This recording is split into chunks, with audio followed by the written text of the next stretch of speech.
여러분, 마음 속에서 참 이때는 편했다, 평안했다 하면서 그렇게 마음의 편함과 편안한 이런 것들을 좀 누렸던 기억이 있으세요? 언제 그렇게 편안하세요? 누워서 밥 먹고 이렇게 딱 누워있을 때 그때 가장 편하십니까? 그것은 육신적으로 그냥 좀 순간적으로 쉬면서 편안함을 느끼는 것이고, 여러분 그 복잡하고 불안한 여러 가지 밖에서 일어나는 일들이 해결되면서 마음이 참으로 편안하다 이렇게 느꼈던 적 혹 기억이 있으세요? 한번 떠올려 보십시오. 저는 그런 기억이 있습니다. 예수님을 만나고 제가 금융, 증권 관련된 일들을 하고 있었는데, 제가 했던 일은 자문료를 받고 컨설팅을 해주는 그런 일이었습니다.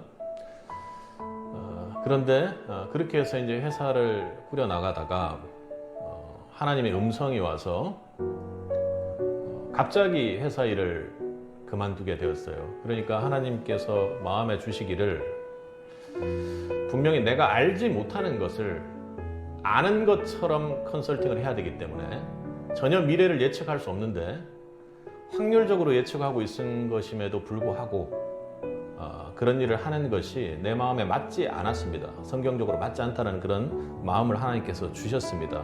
물론 그런 일을 하시는 분들은 또 그분들대로 하시면 됩니다. 저는 제 마음에 하나님께서 그런 울림의 음성을 주셨던 것입니다. 그 일을 그만둬야 된다고 그렇게 주셨어요.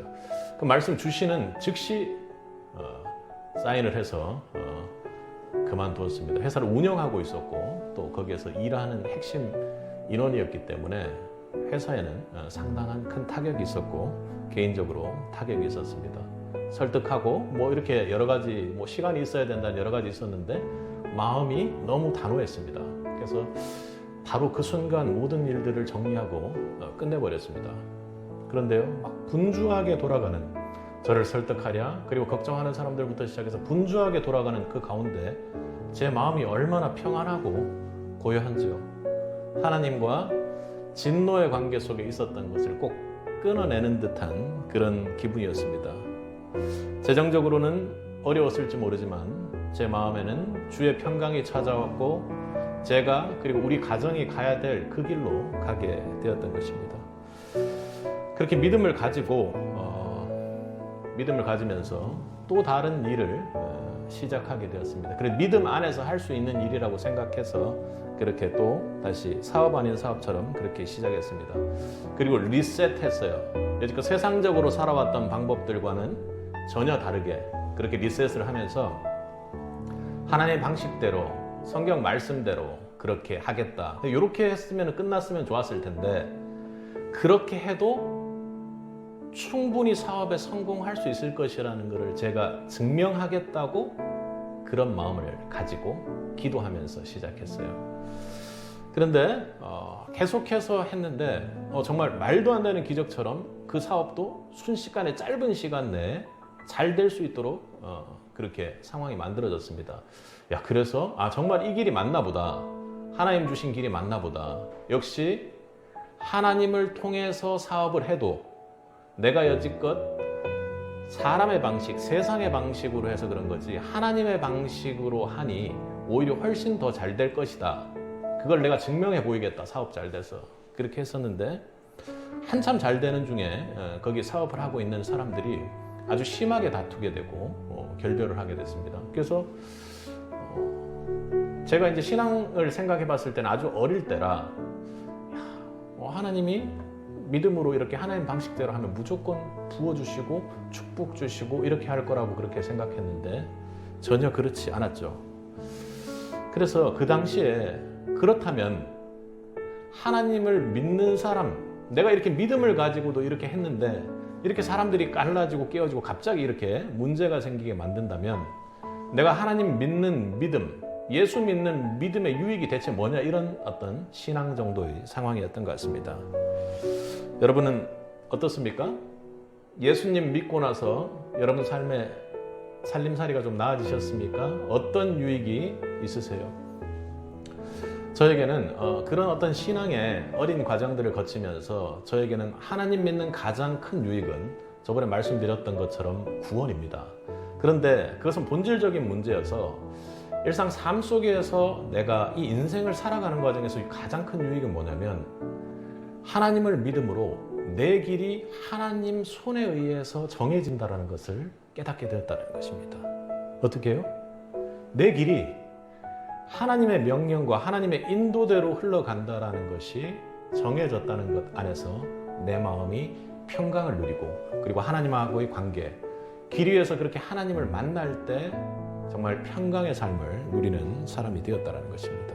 오늘 유대인들도 그렇게 이야기를 하는 거예요. 선민이고 하나님의 택함 받은 백성이고 우리에게도 율법도 주시고 다 좋은데 그럼 대체 우리를 더 높은 기준으로 심판하신다고 하면 그건 너무 과하다. 대체 우리가 하나님 믿은 유익이 무엇이냐 하고 그렇게 제가 했던 질문처럼 어리석은 질문을 하고 있습니다. 오늘 1절과 2절을 한번 읽어보겠습니다. 그런즉 유대인의 나음이 무엇이며 할례의 유익이 무엇이냐 범사에 많으니 우선은 그들이 하나님의 말씀을 맡았습니다.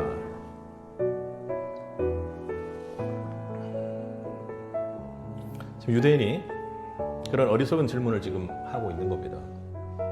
그래 다 알겠는데 그럼 대체 내가 유익이 무엇이지? 몇 대째 지금 예수 믿고 있는데 그럼 대체 내가 이렇게 힘들고 어렵게 산다면 세상 사람들 저렇게 즐겁게 다 사는 것 같은데 나 혼자 모든 고통은 다 짊어지고 사는 것 같다면 고난의 상황에서 그런 얘기들을 많이 하죠. 내게 대체 유익이 무엇이냐? 그때 바울이 이렇게 이야기하는 겁니다. 범사에 너무 많다. 엄청나게 많습니다. 여러분들이 생각하고 있는 그 유익들 다 여기에 넣으면 됩니다. 그런데 번역이 조금 이상하긴 하지만 어쨌든 가장 최고로 좋은 것, 우선은 두 번째는 이런 것이 아니라 가장 최고로 좋은 것은 단연 그들이 말씀을 맡았다고 이야기를 하는 것입니다. 여기서 말하는 말씀은 우리가 말하는 어떤 언어적인 말씀이라기보다는 유대인들에게 특별히 먼저 메시아에 대한 예언적인 말씀을 먼저 특별하게 그들에게 주었다라는 것을 의미합니다. 그러니까 여러분 생각해 보세요. 이 땅에서 잘 살고 말겠어요? 아니면 영생을 누리면서 잘 살겠어요? 그건 뭐 누구나 당연히 영생을 누리면서 잘 살겠다고 생각합니다. 근데 영적으로 이 땅에 사는 한은 잘 보지 못하기 때문에 지금 당장에 내게 유익이 무엇이냐고 그들이 이야기하는 것입니다. 받은 것이 그렇게 많음에도 불구하고 그들은 예수 그리스도를 만났음에도 불구하고 보지를 못하는 상황입니다. 그들을 십자가에 못 박을 정도로 그렇게 어리석은 상황이죠. 여러분들이 그런 거 보셨을 겁니다. 우리 사극 같은 데 보면 우리 과거에 나라를 다스리기 위해서 무녀들을 두는 경우들 많죠. 그래서 나라의 전쟁이라든가 이런 것들을 할 때 그 무녀들에게 가서 앞으로 어떻게 될 것이냐, 전쟁을 하면 어떻게 될 것이냐, 그런 것들을 예언적인 내용들을 받아서 하는 것이죠. 그런데 인류에게 가장 중요한 인류의 죄로부터의 구원의 문제에 대해서 유일하게 가장 먼저 그 은혜의 말씀을 예언적으로 준 백성이 이스라엘 백성, 유대인들이라는 겁니다. 여러분, 그것보다 더한 은혜와 더한 유익이 있겠습니까? 그것을 준 하나님이 있는데 그것을 보고 받아들이지 못한 누구에게요? 유대의 백성들에게 문제가 있는 것이 아닙니까? 오늘 또 한번 살펴볼 것은 그들이 말씀을 맡았다고 이렇게 이야기하는 겁니다. 너네들 말씀을 먼저 받았잖아 이렇게 얘기하는 것이 아니라 말씀을 맡았다고 이렇게 이야기를 하는 것이죠. 바울은 유대인들이 구약 성경 전체를 통해 하나님의 특별 계시를 받음으로 이방인과는 전혀 다르다라는 것을 이야기합니다. 거기서 한 걸음 더 나아가서 맡았다라고 이야기하는 것이죠. 그러니까 계시의 말씀을 그냥 받기만 하고 그리고 구원받고 끝나는 것이 아니라 그 말씀이 그들을 통해 세상의 이방인에게 전해질 수 있도록 하나님께서 구원의 계획을 짜고 계셨다는 것입니다. 여러분, 전 세계적으로 봤을 때 어떤 민족이 가장 똑똑하다고 얘기합니까? 유대 민족이 가장 똑똑하다고 이야기하죠. 그리고 한국 민족도 똑똑하다고 얘기하고, 하나님이 우리에게 똑똑함과 명철과 지혜를 왜 주십니까? 하나님께서 주신 그 말씀, 약속의 말씀, 그것이 우리를 통해서 흘러나갈 수 있도록 하기 위해서 하나님께서 그렇게 맡겼다고 하는 것입니다. 우리는 하나님께서 주신 그 말씀들을 참으로 은혜로 받는 성도들입니다. 맞습니까? 아멘. 그런 세빛의 성도들 가운데 여러분, 예수 믿고 유익이 무엇입니까? 말씀 받는 자들로 성령의 감독으로 말씀을 받고 여러분이 유익이 무엇입니까? 앞서 제가 믿음에 어릴 때 실수했던 것처럼 하나님을 받는 믿음으로 이걸 가지고 무언가 사업을 잘 해봐야 되겠다, 이렇게 혹시 생각하고 계세요?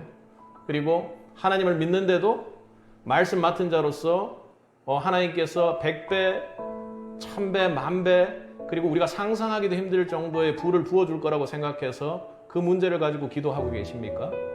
여러분, 진정으로 말씀을 맡은 자의 유익을 누리는 새빛이 되길 바랍니다. 우리의 모습을 한번 돌아보자는 겁니다. 영원한 생명, 그리고 영생, 그리고 구원과 관련된 것, 그리고 하나님의 심판과 관련된 것은 뒤로 제쳐두고 지금 현재 내가 해결해야 될 문제를 먼저 기도한다는 것은 참으로 안타까운 일입니다. 그리고 내가 예수 믿고 영원한 구원을 얻고 주님의 길을 가고 있는 그 길 위에 사는 인생인데, 그것이 아니라 길 밖에 있는 그 모습들을 보고 그 유익을 구하고 그 유익이 없음으로 인해서 내가 예수 믿고 말씀 받고 교회 다니면서 말씀 믿고 사는 성도가 무슨 유익이 있냐고 하는 그런 모습이 우리 모습이 아닌가, 여러분 돌아보셔야 되는 것입니다. 사업되는 것을 증명하려고 하는 것, 그 안에는 분명히 제 욕심을 이루기 위해서 하나님을 사용하겠다라는 제 야심, 욕심 같은 것들이 분명히 제거되지 않은 욕심들이 있었던 것입니다. 성령 안에 여러분 가진 그런 욕심들이 제거되고 정말로 없어져서 여러분들이 바라보는 것이 하나님 주신 그 약속의 말씀이 선명하게 되기를 바랍니다.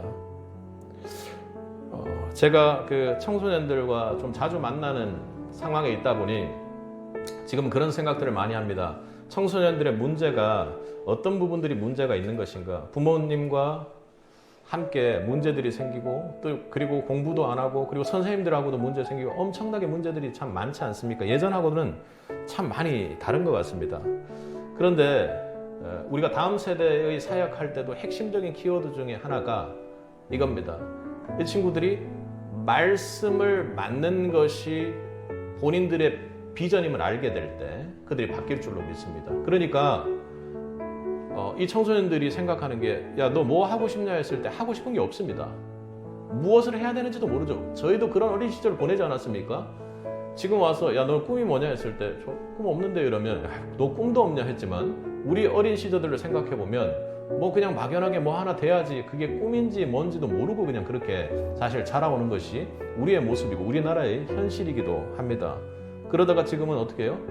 학원이라는 굴레를 도저히 벗어나기 힘든 형태의 사회 구조가 되었기 때문에 출산율도 낮아지고, 그리고 그 아이들이 정말로 다른 방향으로, 정말 물질과 전혀 하나님과는 전혀 다른 사고의 방향으로 가고 있다는 것입니다.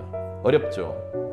그들은 게임이라는 벽을 또 넘어서기가 힘든 아이들입니다. 그냥 무너지는 거예요. 그리고 미디어 앞에서 무너지고 세상이 점점 다른 방향으로 가는데 자기 중심을 잡지를 못하고 있습니다. 내가 뭘 해야 되는지를 모르고 내가 어디서부터 왔는지를 모르는 그런 아이들이기 때문에 영혼으로 보면 참으로 주님 믿는 입장에서 참으로 목회자로서 너무나도 안타까운 심정입니다.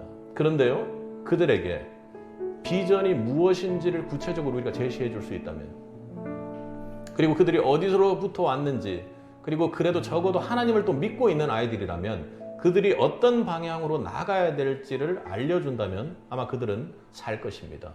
그리고 공부할 것입니다. 그리고 게임도 넘어서려는 힘이 있을 것입니다. 미디어를 자제하고 내가 어떻게 해서든지 하나님 앞으로 나가야겠다고 그들이 달려들 수 있을 것입니다. 유대인들은 그들의 모세 오경에 대한 내용만 가지고 있었기에 예수를 보고도 알아보지 못했습니다. 그런데 신약의 시대에 살고 있는 우리는 예수님이 하나님이라는 그 진리를 믿는 사람들입니다. 그리고 그 메시아를 집중하며 알려졌던 그 구약의 내용들을 우리는 신약의 주님께서 풀어주시는 대로 이해할 수 있는 사람들입니다. 그러니 우리에게는 얼마나 말씀이 더 맡은 바 되겠습니까? 우리의 아이들도, 그리고 여기 앉아 계신 성도님들도, 저도 말씀에 맡은 바 된 사람으로서의 그 비전을 가지고 살아간다면 정말로 틀림없이 주님을 깊이 만날 수가 있을 것입니다. 말씀을 맡았다는 것은 하나님을 계시하는 사명을 가지고 있는 것입니다.